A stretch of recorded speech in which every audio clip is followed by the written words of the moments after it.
yhdessä Nallen kanssa. Nalle, sähän oot Gandalf-yhtyeen rumpali ja biisintekijä. Te olitte vähän aikaa sitten tekemässä täällä levyä. Millaista oli työskennellä Sivu-studioilla? Tämä on varmasti miellyttävin miljöö, missä on toistaiseksi päässyt työskentelemään. Harvinaisen hyvä ilmapiiri. Ja ennen kuin me tultiin tänne, me ei tiedetty tästä paikasta mitään. Tämä oli vähän tällainen hazardiveto.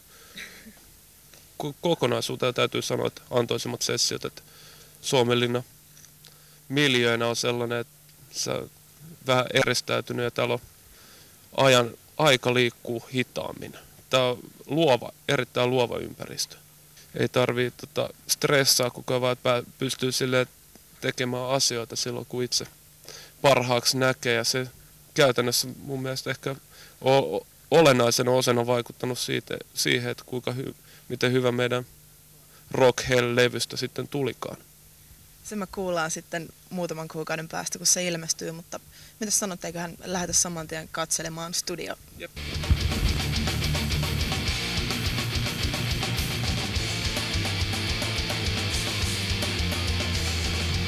Tämä on studiohuone 1, eli miksausyksikkö, missä meidänkin levy Rock Hell on miksattu.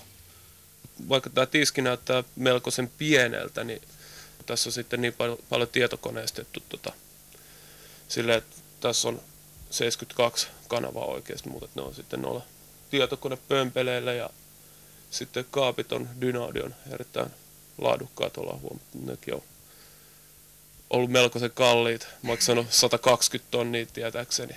Kaikin puolin tämä akustiikka on hoidettu sellaisen ruotsalaisen henkilön kuin Ingmar Olssonin toimesta, joka on maailman toisiksi parhaaksi tituleerattu tällä akustoija. Kaikki nämä ratkaisut on ollut sellaisia, että se soundi ei muuttuisi, että se kuitenkin koko ajan joka paikassa on samanlainen, mikä on erittäin tärkeää siinä vaiheessa, kun levyä miksataan. Mitä se miksaaminen loppujen lopuksi on lyhyesti ja ytimekkäästi? Se on lähinnä ääneen saattamista balanssia, että levy soundaa mahdollisimman hyvältä. Olemme nyt kohteessa B, eli mikä tämä on?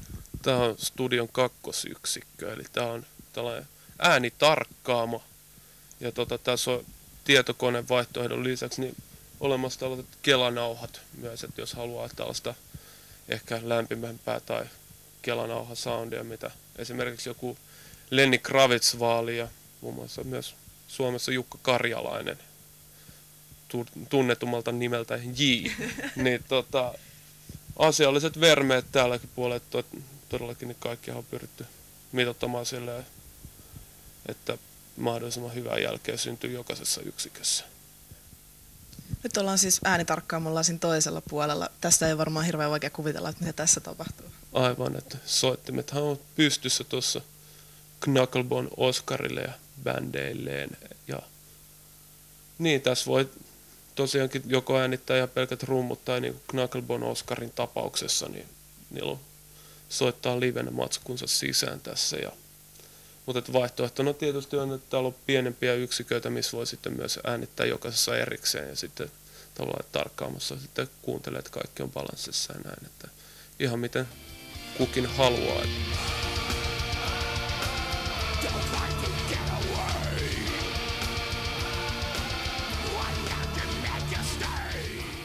Tässä on nyt semmoinen pienempi yksikkö, mistä sä puhuit. Joo, tää on tällainen tila, missä äänitetään esimerkiksi lauluja. Tää on tällainen punainen huone, tunnelmallinen, jossa sitten laulaja voi fiilistellä. Mä huomasin toisenkin pienen yksityiskohdan. Tässä on tää mikrofoni. Mitä tällä tehdään, tällä räpylällä, mikä on tuon mikin edessä? Se vaan vaimentaa tai sanotaan, että ei räkäroisku pitkin mikkiä, niin ehkä suojaa sitä silleen kanssa, että pysyy hyvässä balanssissa kaikki hummat. Tässä on taas seuraava kohde, vähän erivärinen huone ja hirveästi nappuloita. Mikä tää on? Tämä on tällainen päällesoittohuone, mutta myös masterointiyksikkönä käytetty.